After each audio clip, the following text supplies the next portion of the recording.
Player unknowns battle ground, जिसको short में PUBG बोलते हैं, ये एक मल्टीप्लेयर गेम है जो इनिशियल डेज में कंप्यूटर डिवाइसेस के लिए आई थी, पर इसकी सक्सेस को देखते हुए 2018 में स्मार्टफोन के लिए भी इस गेम को बनाया गया।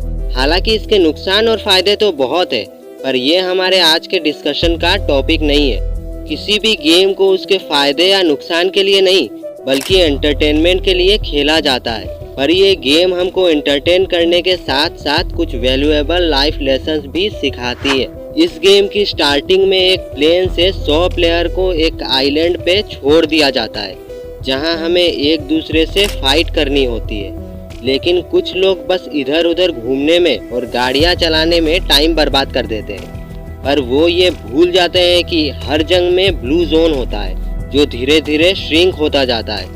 पर वो इधर उधर की फालतू चीज़ों को करने में इतना बिजी हो जाते हैं कि उनको ये याद ही नहीं रहता गेम में ब्लू जोन भी होता है। और जब तक उन्हें रियलाइज होता है तब तक समय बहुत बीत जाता है, और उस टाइम सेफ जोन में जाने के लिए उनको ना गाड़ी मिलती है ना ही कोई दोस्त, और आखिर में वो उसी ब्लू जोन से मर जाते हैं। ये चीज़ याद दिलाती है जैसे असल ज़िंदगी में भी हम कई बार मौज मस्ती में समय बर्बाद कर रहे होते हैं, पर हमारी उम्र उसी ब्लू जोन की तरह घटती रहती है। और एक समय ऐसा आ जाता है जब हम कितना भी ट्राई कर ले, चीज़ों को सही नहीं कर सकते।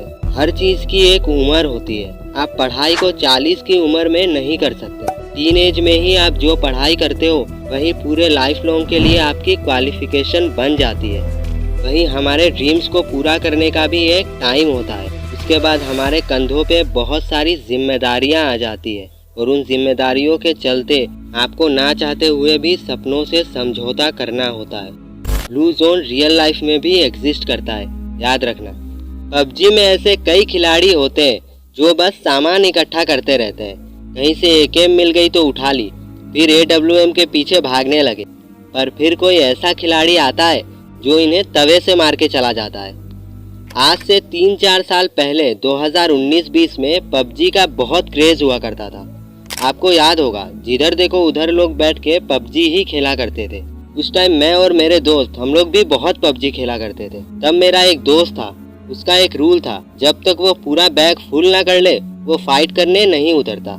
आधा मैच तो उसका सामान ढूंढने में ही निकल जाता, फिर कोई बॉट आके उसको पिस्तौल से मार के चला जाता। खैर बाद में उसको पता चल गया कि उसको सामान ढूंढने में नहीं बल्कि गेम की प्रैक्टिस में टाइम देना ज़्यादा सही रहेगा। वैसे ही असल ज़िंदगी में भी हम लोग बस अलग अलग जगह से इंफॉर्मेशन, नॉलेज या स्किल लेने में लगे रहते हैं। किसी ने बोला ये कोर्स कर लो जॉब मिल जाएगी, तो हम वो करने लग गए।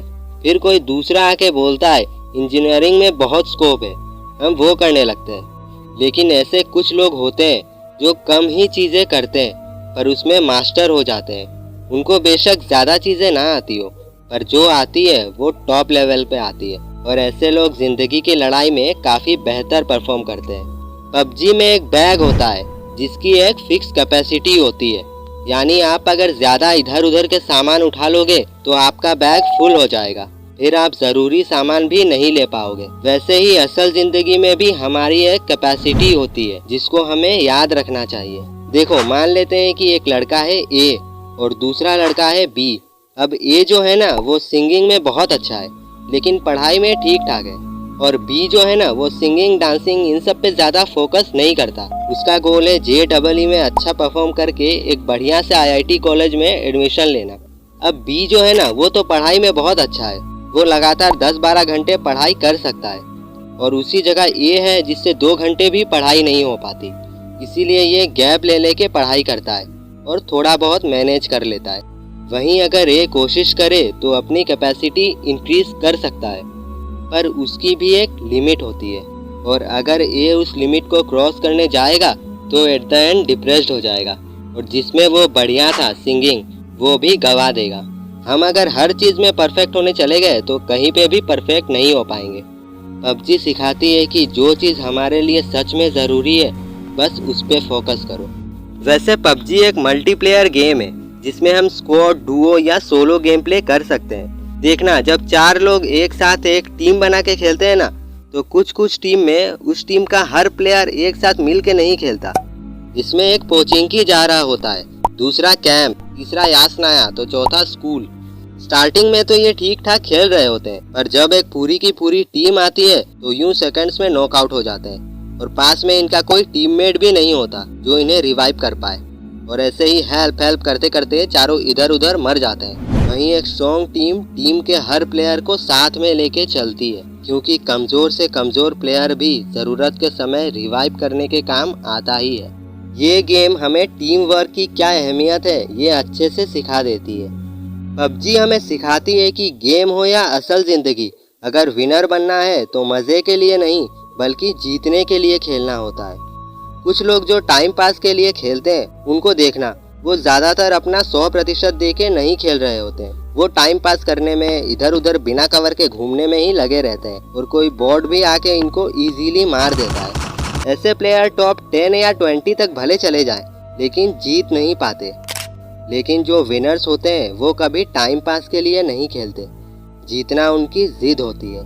पबजी में एक एरोप्लेन कुछ सामान ड्रॉप करता है जिसमें ऐसी चीजें मिलती है जो आमतौर पर मैच में नहीं मिल पाती, जैसे कि हाई लेवल वेपन्स और आउटफिट्स, जो गेम को खेलने में और भी मजेदार बना देती है। ये चीज सिखाती है उन ट्रैप्स के बारे में जो आए दिन हमारी जिंदगी में भी आते हैं। कई बार कुछ लोग हमारे लालच का फायदा उठा के हमें ही लूट लेते हैं। देखो, पबजी कोई स्कूल नहीं है बल्कि एक गेम ही है, लेकिन हर चीज कुछ ना कुछ सिखाती है और जो सीखना चाहता है वो हर जगह से सीख सकता है। चलो आज की वीडियो यहीं तक, मिलते हैं अगली किसी इंटरेस्टिंग वीडियो में।